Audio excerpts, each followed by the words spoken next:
Hi, welcome to this video on multivariable calculus and differential forms. In this video, we're going to be discussing the statement and proof of the inverse function theorem, along with some related details. The main preliminary notion that we're going to need before giving the statement of the inverse function theorem is the notion of a locally invertible function. So a function f from a set A to a set B is said to be locally invertible on some subset x of the domain A if the restriction function to that subset is invertible. So the function overall may or may not be invertible, but it's locally invertible on a particular subset of the domain if the restriction to that domain then becomes an invertible function. So here is an example on the right here. So here's a function that takes the input set 1 to 7, and that's the output set. And you can see, for example, this is not an invertible function because 2 and 4, for example, both get mapped to the output of 3. So it's not a one-to-one function, so not invertible. But if on the right here you take a look at the restriction to the input set 3, 5, and 6, then you can tell that this is an invertible function because now 3, 5, and 6 each get mapped to distinct output points, making this a one-to-one function and hence invertible. And so G is the red arrows that represent the inverse of the restricted function f. So the original function is not invertible, but the restriction to this subdomain is an invertible function, and here is the inverse. Now we're in a position to give the statement of the inverse function theorem. So here is the statement here.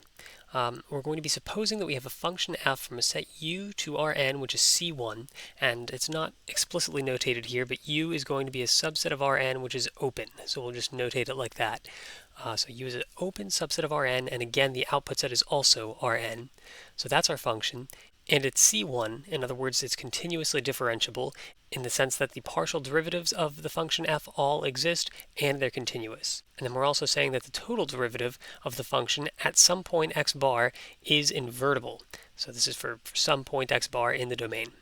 Then what we can say is that there exist neighborhoods v of the domain, which is a neighborhood around x bar, and w of the codomain, Rn, of the image of x bar, such that f is a locally invertible function on this restricted neighborhood v, with this restricted function going from domain v to codomain w. And again, w will also be the range because we're saying it's locally invertible. Also, the inverse function g of this restricted function going back from w to v is going to also be c1, and the derivative of that inverse function at some image point f of x is going to be calculated as the inverse of the derivative of f at the original point x. And that's true for all points x in this restricted domain v. So just restating this in a memorable way, the derivative of the inverse is equal to the inverse of the derivative. So just briefly restating the entire thing, if we have a function which is c1 and it has an invertible derivative at some point, then for some neighborhood around that point x bar, we have that this is a locally invertible function, and we can also calculate the derivative of the inverse of that locally invertible function, as specified down here. Here is a little picture to help illustrate the theorem. So the theorem is saying that when we have a function f, which is taking us from this input to this output space, it's from Rn to Rn, but more specifically we have this, this open subset u, which is our domain of the function, and then of course whatever the image over here happens to be, f of u. But when we have this function and it's c1 and all the rest of it, if we have a point, let's say here, x bar, at which we have an invertible derivative, okay, so the derivative is a matrix. If that matrix is invertible, then there's guaranteed to be some neighborhood around that point, and that neighborhood we call v, such that if we restrict the function to just this input space, v, then that is guaranteed to be a bijection. So, here, first of all, we have y bar, which is the image of x bar under the function. And then here is the open region around y bar, which we're calling w. And there is a bijection between this v and this w. That's guaranteed to happen because the derivative is invertible at this point x bar. And so the inverse exists, and that's this function g, which takes us back from this w space back to this v space. And this g function is also c1, just like the function f started off as. And we can also calculate the derivative of this function g. So we don't necessarily explicitly know what this set v and w are, but we do know that they exist and that we can calculate the derivative of the inverse function g on that restriction. And this theorem holds for any point x bar for which we have an invertible derivative. So in particular, if every point of the domain had an invertible derivative, then this theorem would be true at every point in the domain. That is to say that at every point, we could find some open neighborhood around it for which the function, when restricted to that region, is a bijection. Okay, so hopefully this picture illustrates what's going on. It's not an overly complicated theorem. There's a couple technical hypotheses, but the basic idea of what the theorem is getting at is reasonably simple. So now that we have some basic visual intuition, let's head back to the slides to keep going with the presentation. Let's now bring this theorem further to life by taking a look at an example. So here is an example function that we can take a look at. It's a function which takes in two variable inputs and gives two outputs. So it's going from R2 to R2. So it has an open set as the input set. And the function is, of course, C1, continuously differentiable, because the outputs are polynomials. Now let's take a look at the derivative of the function, the total derivative that is, where here is the matrix of partial derivatives. And so it's the first function differentiated with respect to each of the x and y variables, and similarly for the second. So just for example, the first function differentiated with respect to the x variable is going to give you 2x, and that's what you see here. And that's how you fill out the entire matrix in the corresponding way. And then if you take the determinant of this derivative matrix, you get 4x squared plus 4y squared, just by computing the determinant of a 2 by 2 in the usual way. So just as an arbitrary example, if we were to consider the point x bar to be 1, 2, then we can notice that the derivative of f at that point x bar is invertible, because the determinant at that point would be non-zero. If you plug in x bar here, you would get 4 plus, 2 squared is going to give you 4, so 4 times 4 is 16, so 16 plus 4, overall 20. Anyways, it doesn't matter. The point is it's non-zero, and so the determinant being non-zero means the matrix, the derivative, that is invertible. So very easily that satisfies the hypotheses of the inverse function theorem, and so what the theorem says is given here. It says that there exists a neighborhood V inside the domain around the point 1, 2, and a neighborhood W inside the codomain around the image point, which is negative 3, 4. If you were to plug 1, 2 into the function, the image would be negative 3, 4. Such that this restriction function from this existing neighborhood v to w is invertible, and g, which is the inverse function, is c1, just like f was, and the derivative of g at an image point is calculated as the inverse of the derivative of f at the initial point.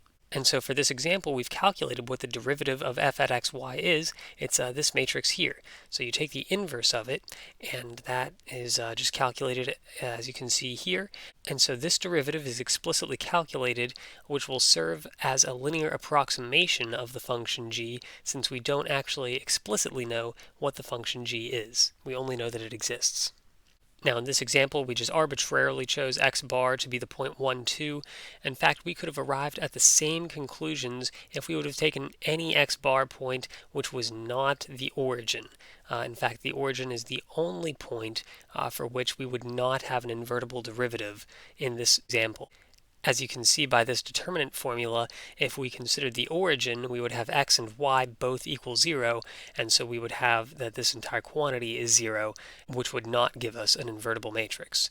But any other point x, y is going to make this determinant value come out to be non-zero, and hence the matrix, the derivative matrix, will be invertible. So the point 1, 2 was just one particular case in point. Now you may have already heard of the inverse function theorem in the case of single variable calculus. In fact, this multivariable version that we're discussing now is nothing more than a generalization of that single variable inverse function theorem. So here, let's just briefly take a look at how that multivariable version specializes down to the familiar single variable version. So here are some criteria in the multivariable version of the inverse function theorem, and here are their analogs, which are precise specializations in the single variable case. So in the multivariable situation, one of the hypotheses that we need to have is that the derivative of f at x is invertible. Analogously, in the single variable case, what happens is that the derivative of f at x is non-zero.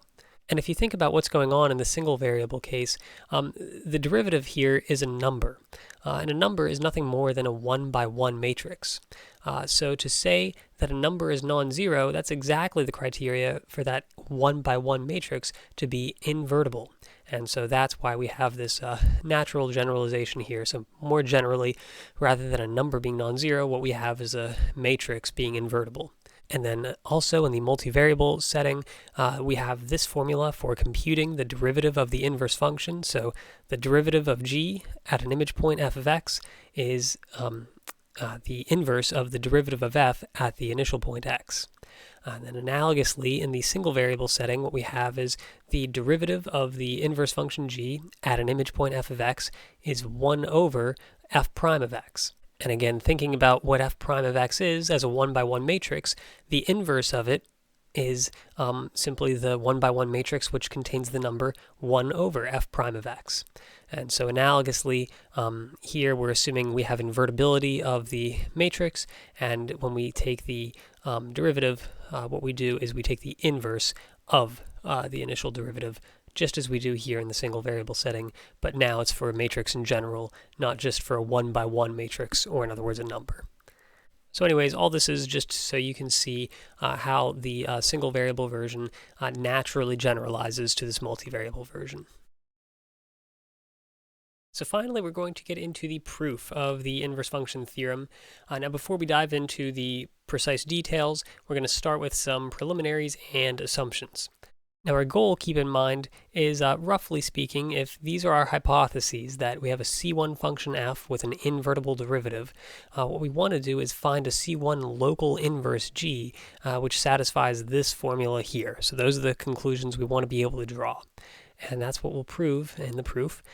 The prerequisite lemmas that we're going to be making use of are going to be the reverse triangle inequality, contraction mapping principle, and mean value inequality.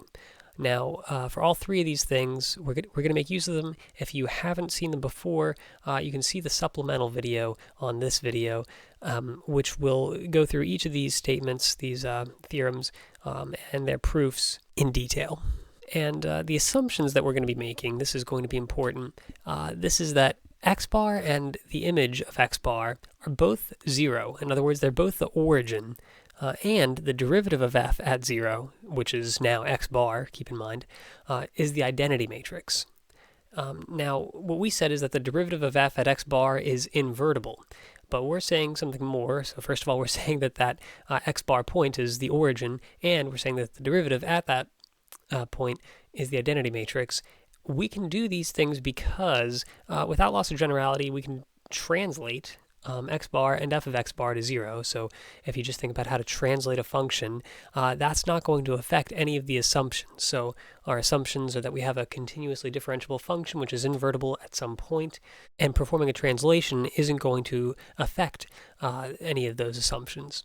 Similarly, what we can do is, if the derivative of f at 0 wasn't already the identity matrix, then we can replace the function f, which has now been modified to be translated, but we can modify it even more by replacing the function f of x with the derivative of f at 0 inverse times f of x. Okay, so the old f of x gets replaced and updated. So we take the old f of x, and we perform this multiplication on that function, and then that multiplication updates the function f to give us this new function f of x. And then you will see that the derivative of f at 0 for this updated version will be the identity matrix. And again, we don't have to worry because multiplying this function by an invertible matrix, so in other words, an invertible linear transformation, isn't going to affect any of our hypotheses. Our hypotheses, again, are that we have an open subset as our domain, we have a continuously differentiable function, and the derivative is invertible at a particular point. None of those things change when you multiply by an invertible matrix. Now, if the matrix were not invertible, that's a different story, but we're okay because we are assuming, as one of our hypotheses initially, is that the derivative of f at x is invertible. And so here at 0, it is invertible, and so it's safe to do this multiplication, and so it's safe to make all these assumptions then as well. Okay, and the final thing that we'll do before we get into the proper details of the proof is we'll just give a rough sketch of what's going to be happening in the proof. So our reasoning is that we want to be able to find a neighborhood around x bar, which remember is the origin now, where f is 1-to-1 and onto, which in other words means that it's invertible on some neighborhood. Now f mapping onto a point y, what that means is, of course, f of x equals y. And we want appropriate pairs x, y. So if we can figure out exactly what y's should be in question and what their corresponding x's should be, then we have the local inverse function. And then, of course, from there on out, we would also need to prove that it's continuously differentiable, and we can compute the derivative as we asserted. But we'll get there when we get to the details of the proof. So what's our idea going to be? Well, if you introduce this function, phi of x, which is x minus f of x plus y, what can we say about this function phi? What we can say is that the way it relates to f of x equals y is that f of x equals y is equivalent with phi of x equaling x. So in other words, x is a fixed point of the function phi. So just algebraically, you can check that here. So if phi of x equals x, the x's on each side would cancel, and you could move the f of x to the other side, and you'd have f of x equals y. And so that algebra is reversible as well. So these two things are equivalent. So if we want to understand when f of x equals y, it's equivalent to understand when phi has a fixed point. And especially what we should be considering is that if x is the unique such point that maps to y under f, that's equivalent with saying that x is the unique fixed point of the function phi. So what we're going to try to do is establish the existence of a unique fixed point of a function phi, and then that will establish that there is a unique point x that f takes to y, and that will guarantee us local invertibility of the overall function f. Okay, so what should we be thinking of then if we're thinking about the unique fixed point of a function? Hopefully that should call to mind the idea of the contraction mapping principle. Okay, so is this the case? Is it the case that x is the unique fixed point of a function phi? Well, the way that we can tell is by using the contraction mapping principle, as we just said. So that's how this proof is going to go. We're going to introduce this function phi and do some analysis on it and demonstrate that it does indeed have a unique fixed point using the contraction mapping principle, and that will establish that there's a unique point x that gets sent to a particular point y. And that will in turn give us a neighborhood on which, when we restrict the function f, we will have local invertibility, just as the theorem stipulates. Okay, so just very rough level, no details yet. Everything will get cleared up more precisely when we get to the whiteboard and do the proof. So let's just cut to the chase and start doing that proof now. Okay, so here we are at the whiteboard, and we are ready to give our proof of the inverse function theorem. So what we start with is our given function f. So given the function f, what we do is we define this new function. We're going to define the function phi of x, and phi of x is going to be defined in the following way. It'll be x minus f of x plus y, where this vector y is going to be some arbitrary but fixed vector in Rn. All right. So it doesn't matter what vector y you pick, but just make it a fixed one. And of course, the function phi will depend on that. So we could say phi sub y, but we'll just omit that just for cleanliness of notation. But in any case, what we have here is x minus f of x plus this vector y. And the point of introducing this function is that we can make the following note. Let's note that, that f of x equals y if and only if phi of x equals x. All right, algebraically, that's simple enough to verify. Let's just start on the right-hand side here. If phi of x equals x, we can replace this phi of x here with an x, and then this x and this x, they will cancel with each other, and then you can move the f of x to the other side, and you have f of x equals y, and then that algebra is reversible, making these two statements equivalent. Now, what's the point of this? Well, we are concerned with when we can restrict the function f to some local neighborhood where it is 1-to-1. So imagine that we had 2 points. Imagine that we had f of x1 equals y and also f of x2 equals y for 2 distinct points, x1 and x2. Then we would not be able to restrict our function to these inputs, x1 and x2, because, of course, they go to the same output y. So we are looking to at least eliminate one of those points from consideration if we're going to have any hope of restricting the function f to give us a 1-to-1 function. In that spirit, what we're going to say then is that when do we have uniqueness of a point x going to y? So let's say x is the unique point. Okay, so emphasis on the unique here, unique point such that f of x equals y if and only if x is the unique point such that phi of x equals x. Okay, so we're just placing emphasis on uniqueness now. That's immediately a consequence of what we just showed here with this equivalence.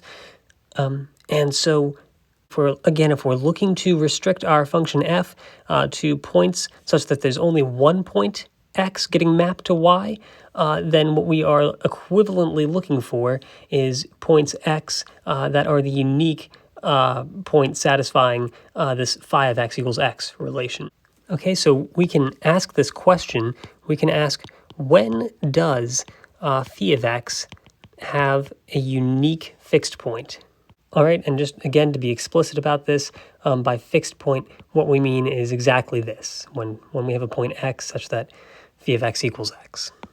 And so the answer that we're going to have for this question is that this is going to happen by utilizing the contraction mapping principle.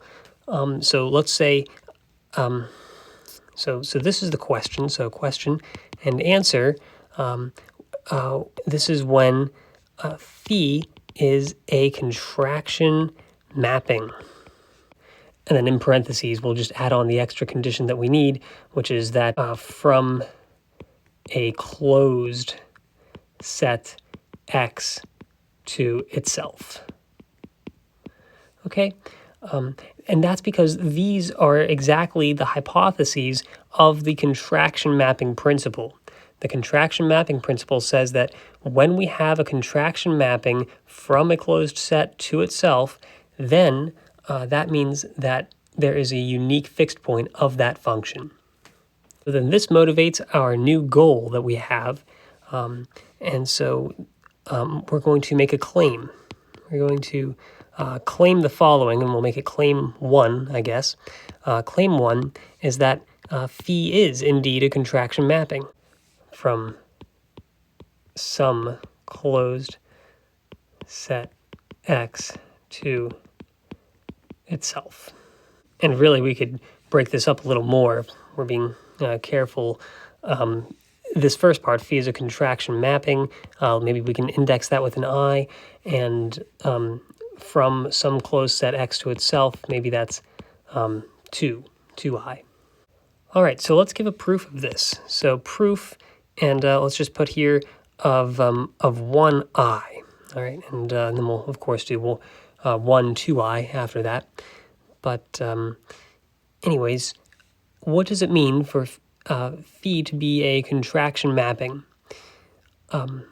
Well, what we need is for phi of a minus phi of b, that distance, which is measured in norms, that needs to be less than or equal to some number c times the norm of a minus b. That is the difference of the inputs. And we'll say where c is some number that is bigger than 0, non-negative that is, and it's strictly less than 1. Okay, so meaning that the outputs are closer together than the inputs were. Oh, and I guess we should put a question mark here because this is really what we are trying to show. We haven't actually established this. So what we can say is we can put some bound on phi of a minus phi of b. Oh, and one more thing. Let's just say that a and b are in the domain of the function phi. Okay, now we haven't actually made explicit what the domain of phi is yet. You could infer based off the formula here. You see the formula is defined in terms of the function f. So you might infer that the domain of the function phi should also be the domain of f. But of course, as we're also saying here, we need this function phi to be from some closed set x to itself. Whereas we know that the function f is taking us from an open set into Rn. So we will need to make some restriction on this domain of the function phi at some point. But let's just make a mental note of that. We'll come back to that when the time becomes relevant. But anyways, the domain is going to be, we'll just say some subset of the domain of the function f. And we'll make precise what that domain is later on.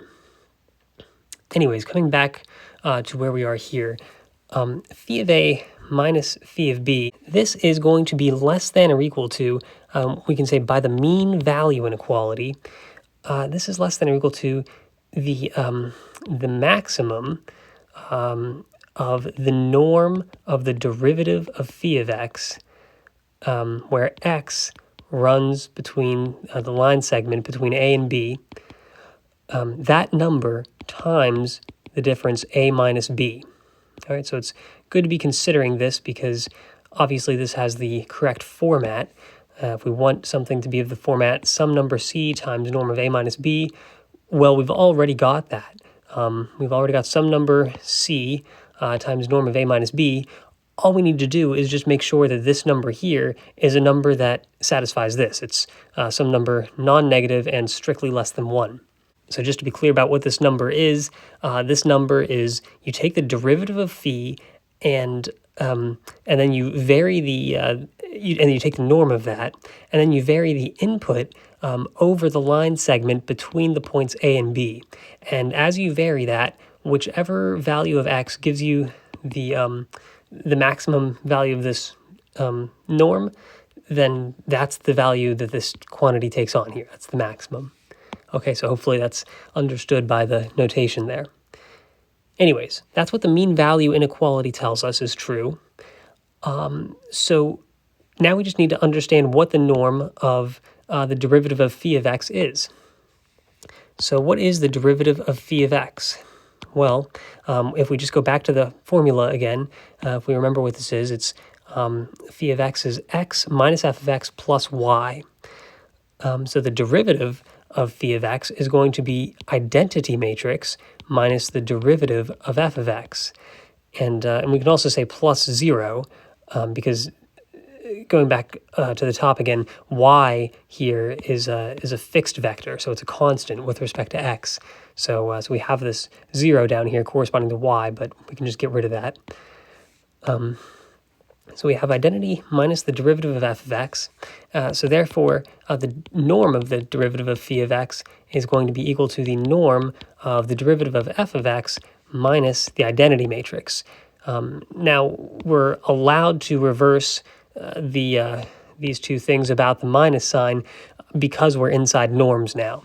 The reason for reversing about the minus sign there is because now this becomes easier to recognize as the norm of the derivative of f of x minus the derivative of f at 0. And let's recall that this 0 here, this was equal to x bar, remember. And we also made our assumption that the derivative of f at 0 is the identity matrix. So now why is rewriting it like this helpful? Because our goal, keep in mind, is to make this number small. We want this ultimately to be some number that is strictly less than 1. So can we put a bound on this? And the answer is yes, we can, because we're making use of our assumption of f being continuously differentiable. That means that the derivative function, which appears here, the derivative of f, is a continuous function. And that means that you can make the difference between the outputs as small as you would like, provided that you make the distance between the inputs sufficiently small. So in particular, let's make this smaller than 1/2. We could just pick any number, c, such that it's strictly less than 1, but 1/2 is probably the simplest number that we can take, so let's just use that. Now, this doesn't happen arbitrarily. This happens when the distance between the inputs being x and 0, when the distance between them is sufficiently small. So when the norm of x minus 0 is less than or equal to r for some number r, which is positive, of course. All right, so this is just the epsilon delta definition of continuity. We're saying for every epsilon positive, where here is our epsilon, there's some delta such that if you restrict the inputs to be smaller than that delta, then the distance between the outputs is smaller than this epsilon. And we can pick out any epsilon we want, so we're going to pick 1/2. Now, by having done this, what this achieves is that, keep in mind here, x was just going to be some value, some vector, which was the parameter here. It's just some vector in between the line segment from A to B. But no matter what it is, no matter what this x is, it's going to be ultimately less than or equal to 1/2. So then up here for the maximum, it's still going to be less than or equal to 1/2. And so we have achieved what we want then using the mean value inequality. If we just come over here just to get a bit of a visualization of what's going on here. So here is at the center, this is our point 0, which is x bar. All right, and then we're saying that for some number r, so if we come out and here is this value r, if we take points that are within this distance, so in other words, within the ball of radius r, then for any point x inside here, provided that we are inside this ball, that is the distance between this x and this x bar, or this 0 origin point, is less than r, then we have that the derivative at this point minus the derivative at this point in norms is going to be less than or equal to 1/2. So this also suggests what the domain of our function phi should be. Ultimately, we are looking for points A and B that are going to be inside this ball. So we're just going to say the domain is the ball centered at 0 and of radius r, and it's the closed ball. Now, technically, we've only addressed one of the criteria so far. So we've proven this part right here. We've got a contraction mapping now, but there's another part. We need it to be from some closed set to itself. So here is our closed set. We need to make sure that phi of x maps it to itself. So this is really a provisional domain. We might need to modify it in a moment. Actually, though, as we'll see, I'll just spoil it right now. We won't need to modify it. This will work. But anyways, let's go through the details of the second part now to verify that.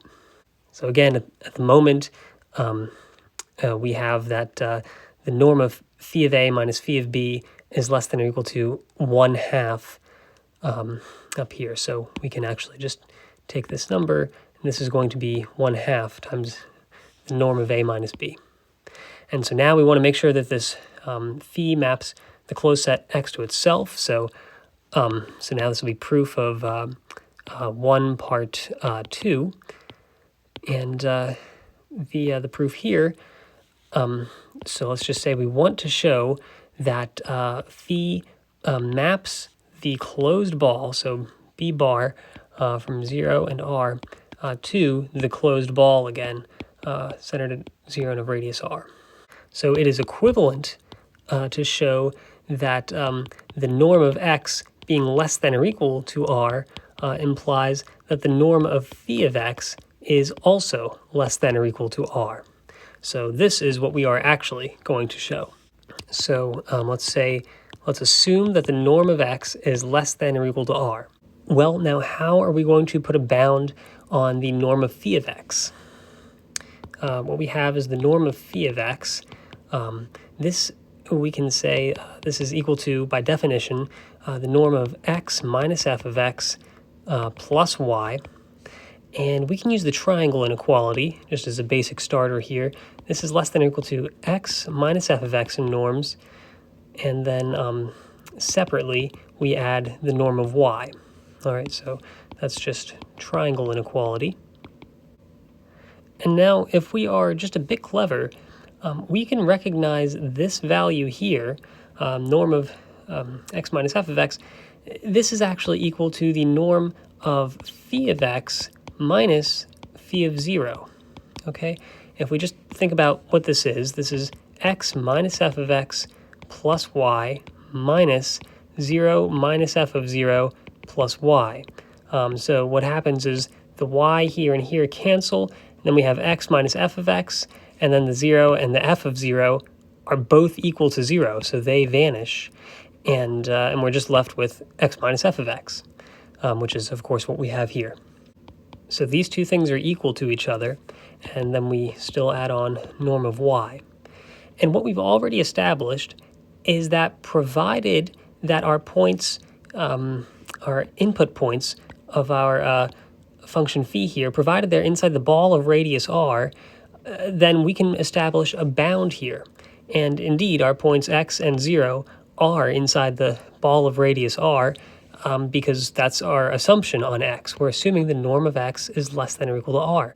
And obviously, 0 is inside the ball as well. So what we have here is, because of those assumptions, what we've already shown via the mean value inequality, this is less than or equal to 1/2 times the norm of x minus 0.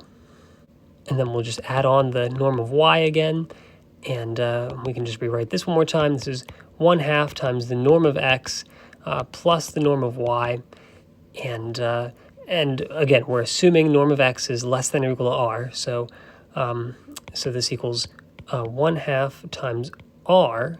So now this is less than or equal to 1/2 times r plus norm of y. Ideally, what we want to show here is that this entire quantity is less than or equal to r. What we have right now is that it's less than or equal to half of r plus the norm of y. So if the norm of y is also less than or equal to a half r, then we're good to go. But what do we know about the norm of y?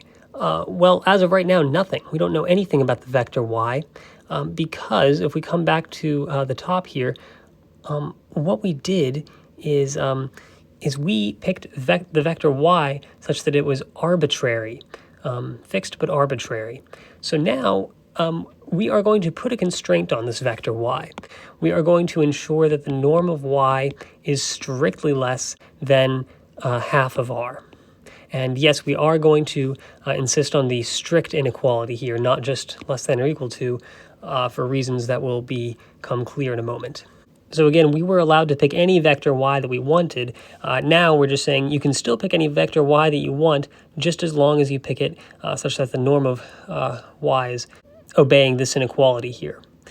And the advantage that we now derive is that in total, we can say that this norm of y is strictly less than a half r. So this is going to be strictly less than 1/2 r plus 1/2 r. We have a strict inequality now because we've chosen y to be, norm of y to be strictly less than half of r. And so in total then we have what we want. We have that the norm of phi of x is strictly less than r. So in particular, the norm of phi of x is less than or equal to r. So we can come here and we can place a check mark here because we have satisfied this. In fact, we've done something stronger than showing the closed ball to itself. We've showed the closed ball, in fact, to the open ball. All right, so overall, what have we done so far? We've shown that we have a function phi that maps a closed set to itself and is a contraction mapping. That's what the first part was. So then we've satisfied this claim. So in fact, we can put a green check mark here because we've satisfied both subcomponents. So we have a contraction mapping from some closed set to itself. Therefore, we are finally allowed to apply the contraction mapping principle. So if we just come over here where we have a bit of extra space, we'll say, because we've satisfied those things, we'll say, therefore, by the CMP, contraction mapping principle, we have that there exists a unique fixed point of the function phi. Okay, so in other words, a unique fixed point means a unique point x such that phi of x equals x, or in other words, a unique point such that f of x equals y, by the reasoning that we explained earlier. So we've done it. What is it that we've done? We have shown that if you take a point y, so let's just draw the entire thing out now. So over here and here. So we have our function. This is going to be f now, and we said that if we take a vector y with the norm of y being strictly less than half of r. Okay, so the open ball here, and here is going to be the radius of r over 2. Okay, so half of r. If you take a vector y inside here, so here is a vector y, then there is a unique point x inside the ball of radius r over here. And in fact, it's a closed ball on this side. There's a unique fixed point here, so this is of radius r, where here is x, let's say, with the property that x gets sent to y via this function f. There's only one point x inside this ball on the left here with that property. In fact, we can actually infer further that this point x, not only is it going to be inside the closed ball, it's going to be also inside the open ball. Because remember, what we said over here is that, where is that thing again? Here it is. We said that the norm of x being less than or equal to r implied the norm of phi of x being also less than or equal to r, but we said it was even stronger. We said it was strictly less than r. If you recall, we had down here, that's why we chose the norm of y to be strictly less than half of r, so that we finally got this strict inequality down here. So if the norm of x is, so if x being inside the closed ball guaranteed that phi of x is inside the open ball of radius r, and we're saying that x equals phi of x in this particular case, then we must also be inside the open ball for the input as well. So we can erase this part here, although we've done a lot of damage to the diagram at this point, but that's okay. We'll fill that back in, but we can say this is now the open ball. So just to restate what we've said now, for a point y that you choose inside this open ball here of radius half of r, there's a unique point x such that it gets sent to y inside this open ball on the left. All right, so we'll just write that out, and we'll say for all y in the open ball of centered at 0 and of radius r over 2, there exists a unique x in the ball of centered at 0 and of radius r, also open, such that f of x equals y. All right, so finally, this gives us the sufficient information that we need to define our inverse function. So if f of x equals y, that is, if you start with the y and you find the x that gets mapped to it, then you can therefore define, so let's put it here, you can define g of y by definition then to equal x. Okay, and we're just using this property that we've written down here. So whatever input y you take, we said that for all y there's a unique x with this property, so that's the x that you take as the output of this function g. And it's just the inverse of the function f. Because f was taking x to y, g takes y to x. So let's make sure we have the domain and range of this function g nailed down here, because we said we are restricting to certain open neighborhoods v and w. of the points here, which are the origins. So W, of course, W, which represents the open neighborhood surrounding this point on the right, W is going to be, we're going to set that to be the open ball. So the ball centered at 0 and of radius r over 2. Because again, we're just using this property. The property is for every y in this open ball. So that is the W neighborhood. And the V neighborhood, oops, let's switch back here. The V neighborhood is going to be the preimage of that. So the F preimage, so the preimage of the open ball, so let's just say the preimage of W. But we have to make sure that we are living inside the open ball here, because there could be other points x outside the ball that also get mapped to this point y. We're just saying that there's a unique point x inside this ball here. So to account for that, let's just take the intersection with the ball centered at 0 and of radius r, which is open. And so we're saying that G is taking the input space W to the output space V bijectively as the inverse of F in the way that we defined above. So we'll just write it down here again. So G of y equals x. Now the last thing to check is just to make sure that the spaces here and here are actually open. Well, W is an open space for sure because it's the open ball. And then here, is this an open space? Well, this is open, of course. And if we intersect with something that is also open, then the total thing is open. So let's just make sure that this is open then. And here what we have is W is, as we already said, it's open. And the preimage of an open set is open as well because this is a continuous function. This function f is continuous, and so therefore this preimage is open, and so therefore the intersection with this is open. Overall, it just means that V is indeed the open neighborhood that we desired. All right, so finally, we've managed to define this function g, and the remainder of this proof is going to amount to demonstrating the results that we want about this function g. So what we want to be able to say about this function is that, well, let's say 1, g is continuous. 2, even more strongly, g is differentiable. So we'll just say diff. And 3, g is C1. That is, it's continuously differentiable. And we'll say 4, as an add-on here, the derivative of g at f of x is equal to the derivative of f at x inverse. And this is for all x in our restricted neighborhood V. So really, we've finished part 1 of the proof, if you will, and the remainder of the proof is showing these things. Now, actually, showing that g is C1 is strictly stronger than showing it's either of the first two things, continuous or differentiable.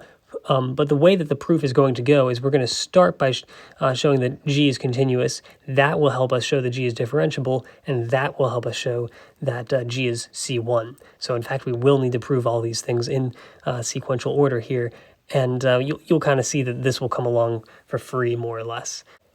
But anyways, we'll get to that in the next part of this proof, which we will start now.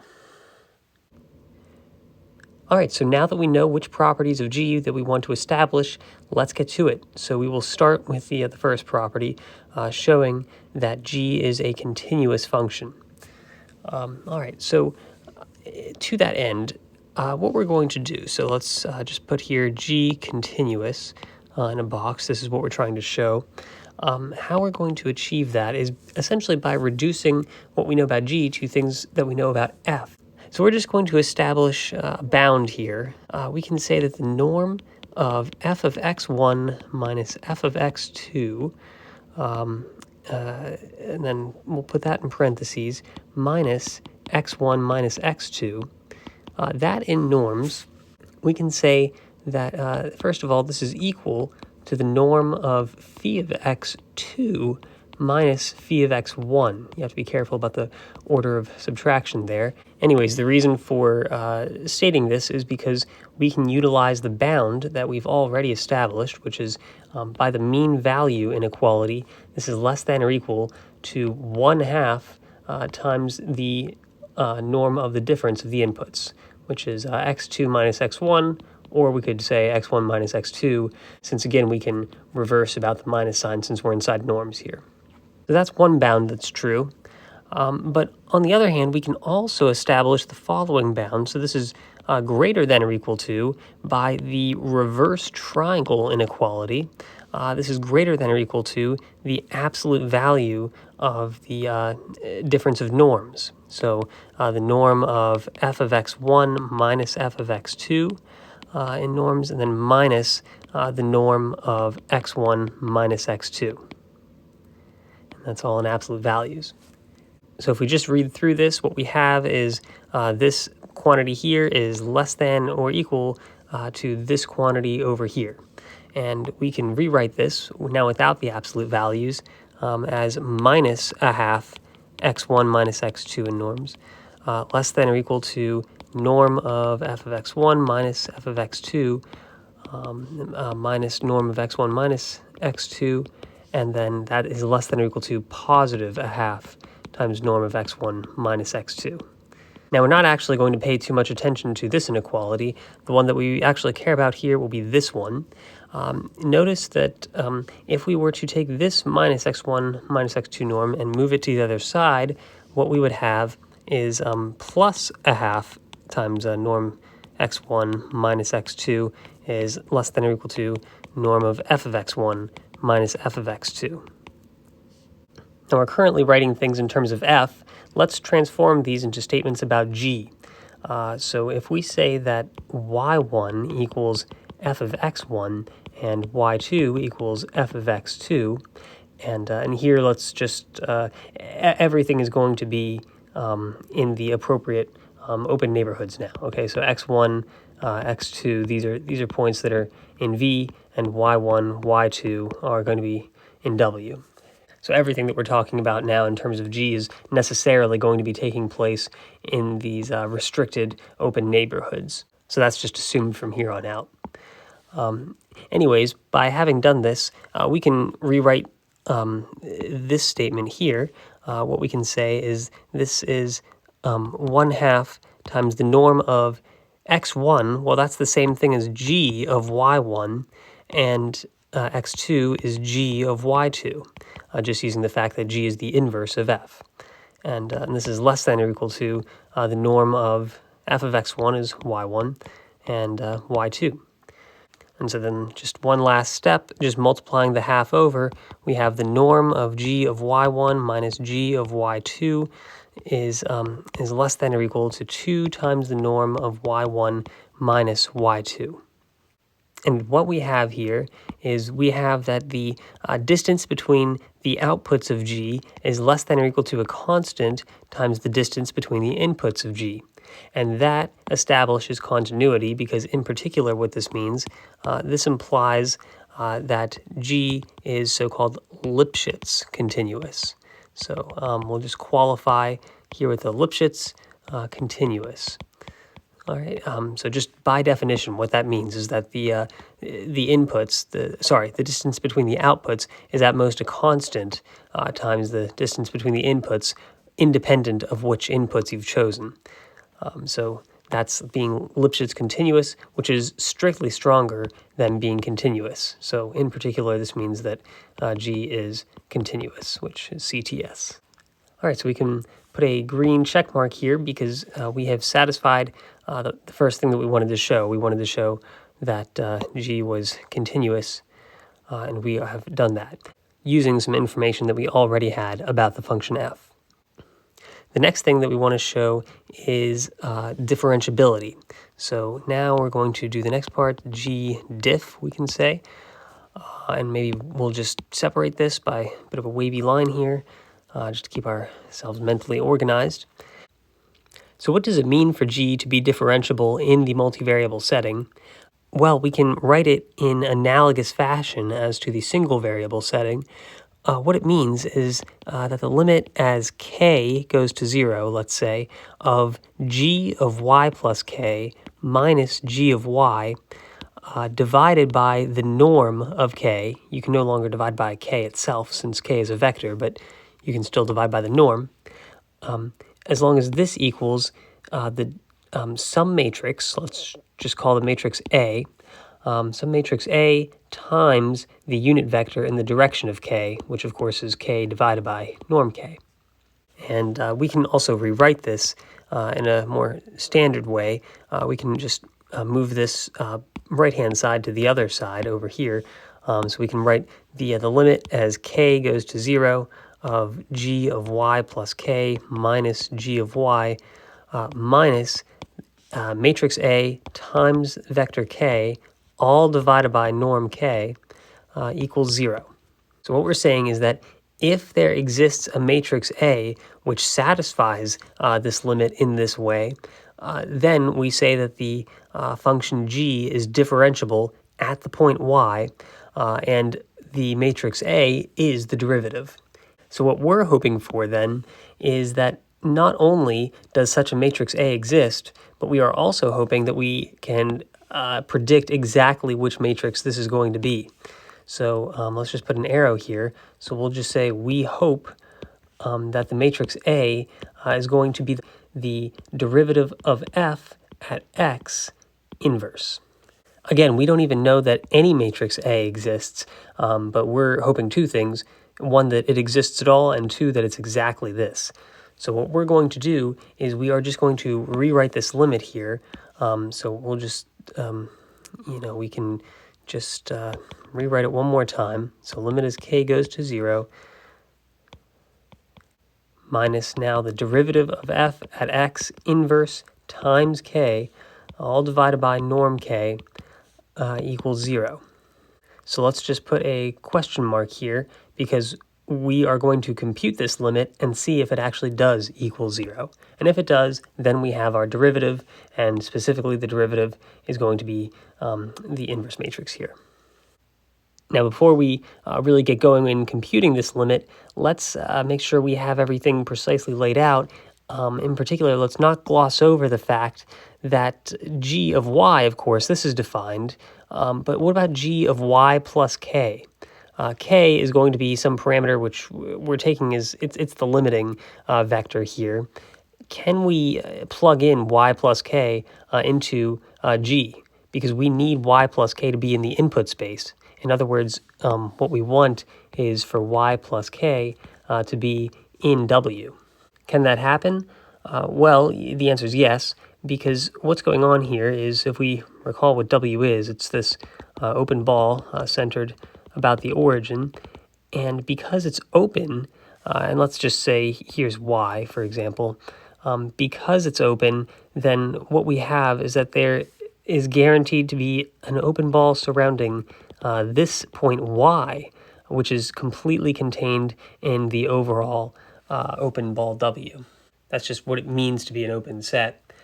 And so since we have that guarantee, then we can take vectors k, which appear inside this smaller open region here, which is perfectly safe to do because as k goes to 0, y plus k is going to get very close to y, and so we will definitely be inside that small region. So it does make sense then to consider this limit, and in particular to consider the evaluation of g of y plus k. All right, so now that we've got that detail ironed out, let's go through and actually compute this limit now. Well, the main thing that we want to do is re-express things in terms of the function f and use its differentiability to achieve the differentiability here of g. So to that end, let's first multiply by this constant matrix here, derivative of f at x inverse. Let's just also take note of the fact that we're saying y equals f of x and x equals g of y. So for a fixed value of y, we also have a fixed vector x here as well. So that makes this matrix here a constant, and so we can multiply both sides by this constant. So we don't know whether this equality is true, but whether it is or isn't, it's equivalent to the following limit. It's equivalent to the limit as k goes to 0 of the derivative of f at x times g of y plus k minus g of y, that in parentheses, minus k over norm k equaling 0. Why is that the case? Because all we did is we just multiplied both sides by a derivative of f at x on both the left and the right-hand side. All right, so supposedly this will be a bit easier to calculate. So now let's also re-express g in terms of f. We already have that x equals g of y. And now let's also say g of y plus k, that is going to equal, we'll say, x plus h. All right, where h is going to be some non-zero vector here. And I do insist on non-zeroness, as we'll establish in a moment. But the idea being that since y plus k is a perturbation of the vector y, then taking the image of that is going to give you a perturbation of x. So that's x plus h. And now the reason that we can assume h is not 0 is because we know that g is invertible and hence bijective.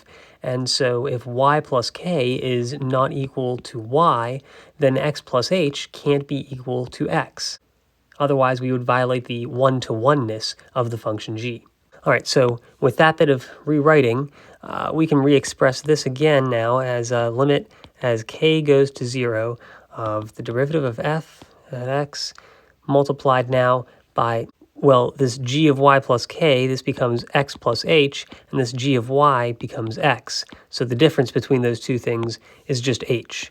So we have an h there, and then minus this vector k here, which we can now re-express in terms of f in the following way. We can just say it's f of x plus h minus f of x. And again, that's just coming from the fact that f is the inverse of the function g, and we already have these relationships with g. So you just apply f to the left-hand sides and the right-hand sides. And you have that, that this minus k becomes minus f of x plus h minus f of x. In fact, we need this in parentheses. And then next, we are going to be dividing not by norm k anymore, but by norm h. Now, bear with me because you can't just change that arbitrarily. What we're also going to do is we're going to multiply by norm of h divided by the norm of k. That way the norms of h would cancel, and you're just still dividing by the norm of k here, just like you are here as well. And we are hoping now that this is equal to 0. Next, we want to establish a relationship between k and h in the limit sense. And so let's just put a claim here. So claim, which is that norm of k going to 0, also implies that the norm of h is also going to 0. Now the reason for that, we can just put a tiny little proof here. The reason is that if we think about what h is, this is going to be, so norm h is equal to norm of g of y plus k minus g of y. And what we set up above using the continuity is, where did that go? We said that the norm of the outputs of g is less than or equal to 2 times the norm of the inputs. So if we just come back down here, here is the norm of the difference of the outputs. This is less than or equal to 2 times the norm of the difference of the inputs, which is y plus k minus y, which of course is just 2 times norm of k. And so then you see then that as k is going to 0, or norm k that is, so this goes to 0, and this is greater than or equal to norm h, then norm h is also forced to go to 0 as well. Because again, we're assuming that k is going to 0 because that's our limit up here. So that takes care of that little claim. And now that helps us because as we come back up to this limit that we want to compute here, what we see is that we can rewrite things using the fact that we have a relationship now between norm of h and k, and also this is going to be rewritten as well. Let's just see what we can do here. So if we just come down here, we have that this is equivalent with saying limit as k goes to 0 of, now we're going to factor out this minus sign here. So we're going to have a minus out front, and then f of x plus h minus f of x, that minus the derivative of f at x times h. Okay, so all we've done is we've just reversed this and this about the minus sign by factoring out the minus sign, which appears here now. And then that is going to be divided by norm h, and then we're multiplying by norm h over norm k. And again, we're still hoping that this equals 0. But in this case, we can actually verify that we do have that this equals 0 at this point, because this quantity here is the quantity that you consider when you're thinking about what the derivative of f at x is. The fact that this is the derivative of f at x appearing here means that this overall quantity goes to 0 when h goes to 0. And we said that we are taking the limit as k goes to 0, and so that also forces h to go to 0, as we mentioned above.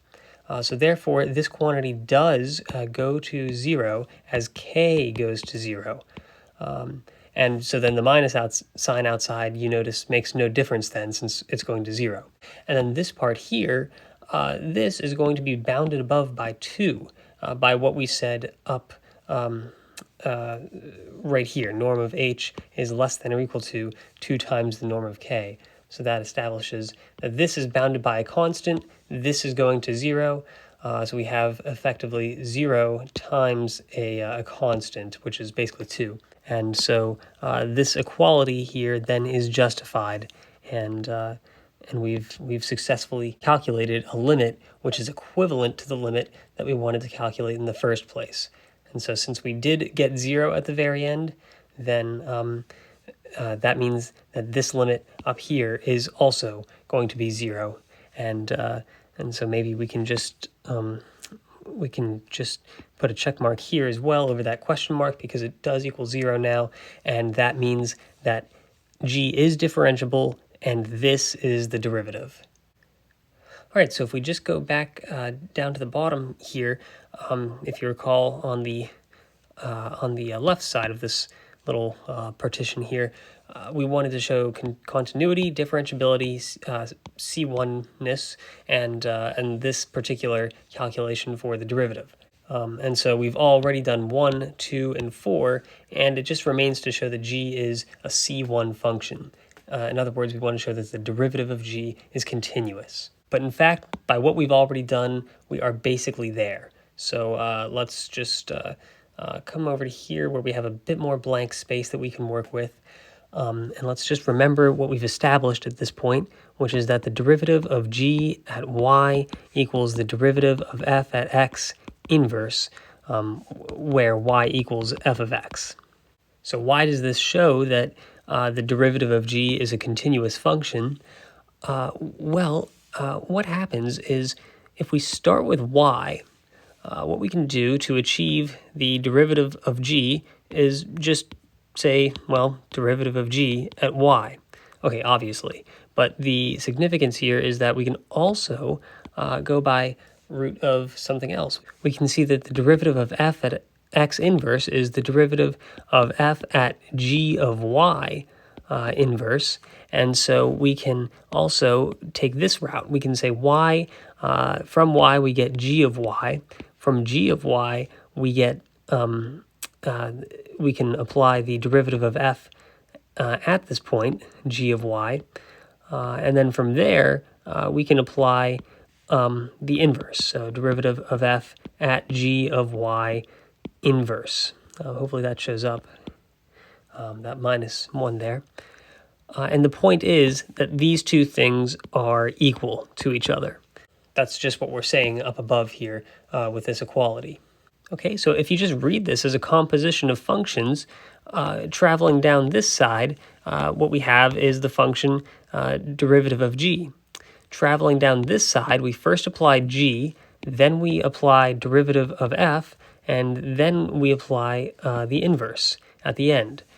So in other words, derivative of g is equal to the inverse, which let's just say inv for inverse, composed with the derivative of f composed with g. Okay, and this is an equality of functions here. We're doing function composition on the right-hand side. And each of these individual constituent functions that we have here on the right-hand side, that is, they are all continuous functions. G we've already shown is a continuous function. We assume that f was a C1 function, so then the derivative of f is necessarily continuous. And inverse, technically we haven't shown that that's continuous, but that's a standard fact from linear algebra, for example. Multiplying by an invertible matrix is always a continuous operation. So this is continuous, and this is continuous, and the composition of continuous functions is also continuous. And so that makes the left-hand side also continuous. And so therefore, all of this implies that derivative of g is continuous, and so therefore g is C1. So we are done with that part, and in fact we are now done with the entire proof. So let's go back to the slides one last time just to wrap up this entire presentation. So that was a pretty hefty proof, but here we are at the end of it all. We've made it, and just to give a nice bow tie to the end of all this, let's just give a brief summary of what we managed to accomplish in this video. So the topics that we covered, first of all, we give the statement of the inverse function theorem. Then we gave an example, and in particular we computed the derivative of the inverse function. We mentioned how the inverse function might not explicitly be known, but we can compute the derivative explicitly in terms of the derivative of the initial function. Then we demonstrated how the multivariable version is a generalization of the one-variable version, in the sense that we connected the notions of the one-variable version to their matrix analogs in the multivariable version. And then lastly, of course, we gave the proof of the inverse function theorem, which occupied the bulk of our time. And just to remind you what the gist of that proof was, what we did was we established these neighborhoods v and w, which were the restrictions on which the function is locally invertible. And these are guaranteed to exist by the inverse function theorem, and we established their existence by finding the unique fixed point of this function phi of x, given by this formula here, for a particular fixed vector y. And as you varied the y, that would vary the function phi, and that would also provide you a unique fixed point for each such function phi, as guaranteed by the contraction mapping principle. And then that would guarantee, in turn, a unique x, which got sent to y by the function f. And then inversely, we defined g of y equals x, which is well defined by the uniqueness of the x that got sent to y. So that's really the totality of what we accomplished in this video. In the future, you can expect to see a video on the implicit function theorem. Again, we'll be doing this in Rn, which is the setting in which we have done the inverse function theorem as well. So the same setting. And this is usually a function that is derived from the inverse function theorem, although it can be done in other ways as well, but this is how we'll do it. And this is really one of the more important theorems in higher math. So what we've done here is really a pretty good warm-up to this theorem. And in fact, a lot of the work that needs to be done to prove this has already been done here in terms of the inverse function theorem. So be on the lookout for that. But for the time being, we'll just have to end it. Thank you very much for watching.